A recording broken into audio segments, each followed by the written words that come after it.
তো ইহুদিরা বলল, তোমরা যে তাকে 3টি প্রশ্ন করবে, যদি উত্তর দিতে পারে বুঝবে সত্য নবী। 1 নম্বরে জিজ্ঞেস করবে যে মোহাম্মদ বলো তো আসহাবে কাহাফ কারা, আসহাবে কাহাফ সম্পর্কে তোমরা কি জানো? মানে গুহাবাসী 7 জন যুবক এই গুহার ভিতরে আশ্রয় নিয়েছিল ঈমান বাঁচানোর জন্য। মোহাম্মদ তুমি যদি সত্য নবী হও বলো এই ঘটনাটা কি।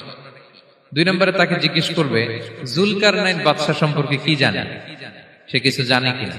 3 নম্বর তাকে জিজ্ঞেস করবে মা হুয়া রূহ, রূহ কি, যে রূহটা দেহে ঢুকলে মানুষ নড়ে চড়ে প্রাণবন্ত একটা অ্যানিমেশন থাকে, এটা বের হয়ে গেলে সে ডেড বডি, লাশ হয়ে পড়ে থাকে। What is the origin of রূহ, স্পিরিট। এই 3টা প্রশ্নের উত্তর যদি জানে তাহলে আসলেই সে সত্য নবী। তারা এসে জিজ্ঞেস করলো মোহাম্মদ বলো আসহাবে কাহাফ কারা, বলো জুলকারনাইন কে, বলো রূহ কি। এই 3টা প্রশ্নের উত্তর যদি করতে পারো তাহলে বুঝবে তুমি সত্য নবী। রাসূল সাল্লাল্লাহু আলাইহি ওয়াসাল্লাম বললেন ঠিক আছে যাও, আগামীকাল উত্তর বলে দেব। তিনি ইনশাআল্লাহ বলতে ভুলে গেলেন। রাসূল সাল্লাল্লাহু আলাইহি ওয়াসাল্লামের ধারণা ছিল প্রতিদিনই তো জিবরাইল কোরআনের আয়াত নিয়ে আসে, তো তারই ধারাবাহিকতায় আগামীকাল আসবে, আমি জিজ্ঞেস করে নিব এই 3টা প্রশ্নের উত্তর। তারপরের দিন সবাই এসে হাজির, কিন্তু জিবরাইল আলাইহিস সালাম আসেনি। রাসূল সাল্লাল্লাহু আলাইহি ওয়াসাল্লাম একটু বিব্রতকর পরিস্থিতিতে বললেন। তারা বলল তুমি তো আজকে অ্যাপয়েন্টমেন্ট দিয়েছো, ডেট দিয়েছো, বলো উত্তর বলো। রাসূল সাল্লাল্লাহু আলাইহি ওয়াসাল্লাম বলল আজকে না, আগামীকাল বলে দিলাম। রাসূল সাল্লাল্লাহু আলাইহি ওয়াসাল্লাম ইনশাআল্লাহ কথাটা আর মনে করতে পারতেছেন না। এরপরের দিনও তারা এসে হাজির, কিন্তু রাসূল সাল্লাল্লাহু আলাইহি ওয়াসাল্লাম উত্তর দিতে পারতেছেন না। তারপরের দিন এভাবে পিছাচ্ছেন, রাসূল সাল্লাল্লাহু আলাইহি ওয়াসাল্লাম ডেট দিচ্ছেন না। এভাবে 1 দিন 2 দিন 3 দিন না, 15 দিন। কয় দিন?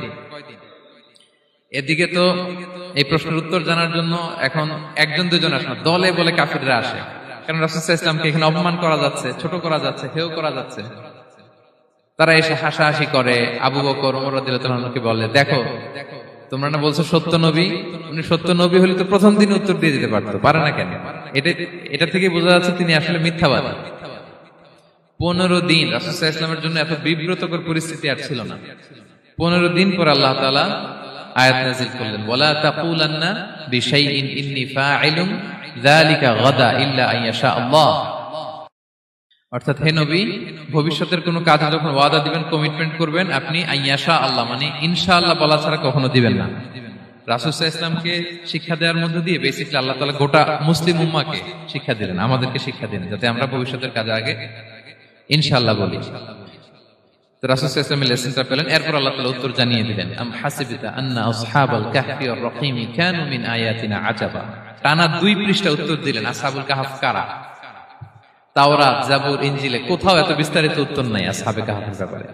আল্লাহ তাআলা আল কাহফ, সূরাতুল কাহফ নামে গুহাবাসীদের নামে একটা সূরা দিলেন, বিস্তারিত 2 পৃষ্ঠায় বর্ণনা করলেন তারা কারা। কুরাইশরা তো তাআজ্জুব বনে গেল, ঘটনা কি, মুহাম্মদের উত্তর কিভাবে জানলো? সে তো কারো কাছে পড়ে নাই, লেখে নাই, এই দেশের বাইরেও কোথাও যায় নাই। দ্বিতীয় প্রশ্ন ছিল জুলকারনাইনকে আল্লাহ আয়াত নাযিল করলেন ওয়াসআলুনাকা আন যিলকারনাইন কুল সাআতলু আলাইকুম মিনহু যিকরা। টানা আল্লাহ তাআলা প্রায় 1.5 পৃষ্ঠা, 1 পৃষ্ঠারও বেশি জুলকারনাইনের ঘটনা শোনালেন। আর রূহের কথা শোনালেন সূরা আল ইসরাতে ওয়াসআলুনাকা আনির রূহ কুলির রূহু মিন আমরি রাব্বি ওয়া মা উতীতুম মিনাল ইলমি ইল্লা কালিলা। রূহ এটা আল্লাহর স্পেশাল একটা অর্ডার, আল্লাহর আদেশে এটা ঢুকে আল্লাহর আদেশে বের হয়। এটা কেউ ছুঁতে পারে না, ধরতে পারে না, দেখতে পারে না, এটা আল্লাহর পক্ষ থেকে একটা মিরাকেল। 3টা প্রশ্নের উত্তর যখন আল্লাহ তাআলা দিয়ে দিলেন, রাসূল সাল্লাল্লাহু আলাইহি ওয়াসাল্লাম তাদেরকে সাবলীল ভাষায় শুনিয়ে দিলেন। তারা অবাক হয়ে গেল। এইটা হচ্ছে সূরাতুল কাহফ নাজিল হওয়ার প্রেক্ষাপট। এরকম একটা সিচুয়েশনে নবুয়তির 5ম বছরে আল্লাহ তাআলা এই সূরাটা নাজিল করেছেন। এই সূরার কিছু ফজিলত আছে। রাসূল সাল্লাল্লাহু আলাইহি ওয়াসাল্লাম জুমার দিনে এই সূরাটা আমাদেরকে তেলাওয়াত করতে বলেছেন। আপনারা তেলাওয়াত করেন তো সূরা কাহফ? যদি জেনে না থাকেন আজকে থেকে করবেন। রাসূল সাল্লাল্লাহু আলাইহি ওয়াসাল্লাম বলেছেন যে জুমার দিনে যে এই সূরা কাহফ তেলাওয়াত করবে, মান ক্বারা সূরাতাল কাহফি ফি ইয়াউমিল জুমআতি আযা লাহু মিনান নূরি মা বাইনাল জুমআতাইন। 2 জুমার মাঝখানে আল্লাহ তাআলা এই জুমার সময়টাকে তার জন্য আলোকিত করে দেয়। কি করে দেয়? আলোকিত করে দেয়। একটা নূর তার জন্য সেট করে, এই নূর তাকে হেদায়েতের পথে অবশিষ্ট রাখে। এটা হচ্ছে একটা। তাহলে জুমার দিন আমরা সূরা কাহফ তেলাওয়াত করব, মনে করি এটা সুন্নাহ। আবার আরেকটা হাদিসে রাসূল সাল্লাল্লাহু আলাইহি ওয়াসাল্লাম বলেছেন মান হাফিযা 10 আয়াতিন মিন আউয়ালি সূরাতিল কাহফি উসিমা মিন ফিতনাতিদ দাজ্জাল। যে ব্যক্তি সূরা কাহফের প্রথম 10 আয়াত মুখস্থ করবে সে দাজ্জালের ফিতনা থেকে মুক্তি পাবে। দাজ্জালের নাম তো আপনারা শুনেছেন, ভয়ঙ্কর ডেঞ্জারাস একটা ক্যারেক্টার। পৃথিবীর শুরু থেকে শেষ পর্যন্ত এর চেয়ে বড় ফিতনা আসেনি, আসবেও না। দাজ্জালের ফিতনা। সে তার এক চোখ থাকবে, আরেক চোখ এরকম বন্ধ থাকবে, এখানে লেখা থাকবে কাফারা। কোনোভাবেই তাকে দমানো যাবে না, হত্যা করা যাবে না। আল্লাহ নবী ঈসা আলাইহিস সালাম তাকে হত্যা করবেন। তো যে ব্যক্তি সূরা কাহাফ তেলাওয়াত করবে, সূরা কাহাফের প্রথম 10 আয়াত বিশেষ করে মুখস্থ রাখবে, আল্লাহ তাআলা উসিমা মিন ফিতনাতিদ দাজ্জাল, দাজ্জালের ফিতনা থেকে তাকে বাঁচাবেন। তা আমরা দাজ্জালের ফিতনা থেকে বাঁচতে চাই কি চাই না? আমরা যেন সূরা কাহাফের প্রথম 10 আয়াত মুখস্থ করি, সূরা কাহাফ যেন জুমার দিন আমরা তেলাওয়াত করি। So now the question arises, what is the relationship of Suratul Kahf with Dajjal? দাজ্জালের সাথে সূরা কাহাফের রিলেশনটার কারণ কি? একটা মেকানিজম তো এখানে আছে। এত সূরা থাকতে রাসূল সাল্লাল্লাহু আলাইহি ওয়াসাল্লাম কেন বলেন যে সূরা কাহাফ পড়লে দাজ্জালের ফিতনা থেকে বাঁচবে? কারণটা কি? এর কারণ হচ্ছে দাজ্জাল আমাদেরকে যে সমস্ত জিনিস দিয়ে ফিতনায় ফেলবে, ওই ফিতনাগুলোর সলিউশন আল্লাহ তাআলা সূরা কাহাফের ভিতরে রেখে দিয়েছেন। দাজ্জাল 4টা জিনিস দিয়ে আমাদেরকে ফিতনায় ফেলবে। দ্যাটস ট্রায়াল অফ ফেথ, এক নাম্বার। ঈমানের পরীক্ষা সে আমাদেরকে ফেলবে, আমাদের বিশ্বাস নিয়ে ছিনিমিনি খেলবে সে। এটার সলিউশন আছে সূরা কাহাফ, আমি বলবো আস্তে আস্তে। 2 নম্বরে দাজ্জাল আমাদেরকে ফিতনায় ফেলবে দ্য ট্রায়াল অফ ওয়েলথ, সম্পদ দিয়ে সে আমাদেরকে ফিতনায় ফেলবে। 3 নম্বর দ্য ট্রায়াল অফ নলেজ, জ্ঞান দিয়ে সে আমাদেরকে ফিতনায় ফেলবে। 4 নম্বর দ্য ট্রায়াল অফ পাওয়ার, ক্ষমতা দিয়ে সে আমাদেরকে ফিতনায় ফেলবে। দাজ্জাল 4টা জিনিস দিয়ে আমাদেরকে পরীক্ষায় ফেলবে। কয়টা? 1 হচ্ছে ঈমানি পরীক্ষা, 2 হচ্ছে সম্পদ দিয়ে পরীক্ষা, 3 হচ্ছে জ্ঞান দিয়ে পরীক্ষা, 4 হচ্ছে ক্ষমতা দিয়ে পরীক্ষা।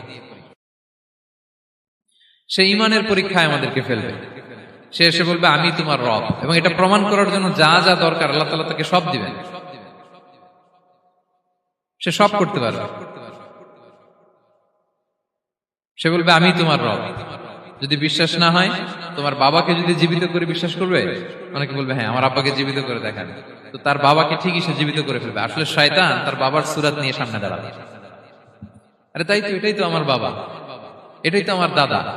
মানুষ ফিতনায় পড়ে যাবে, ঈমানের ফিতনায়। সে ভাববে আসলে এটাই বোধহয় আমার রব, এবং তাকে এত ক্ষমতা দেয়া হবে, তার ডান দিকে থাকবে জান্নাত, বাঁ দিকে জাহান্নাম। তার কাছে আল্লাহ এটা দিবে। যে তার কথা শুনবে তাকে সে জান্নাতে ঢুকাবে, কিন্তু জান্নাতে ঢুকে সে জাহান্নামের শাস্তি ভোগ করবে। এটা তার বাইরের মানুষ বুঝবে না, অ্যাপারেন্টলি এটা জান্নাত। আর যে তাকে মানবে না তাকে সে জাহান্নামে ফেলবে, কিন্তু জাহান্নামে ঢুকলেও সে জান্নাতের নাজ নেয়ামত ভোগ করবে।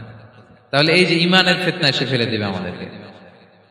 তো ঈমান কি করে বাঁচাবো, এটা সলিউশন আমি শোনাবো আপনাদের। 2 নম্বরে সে আমাদেরকে সম্পদ দিয়ে ফিতনায় ফেলবে। যার যা লাগবে সে তাই দিতে পারবে, যা লাগবে।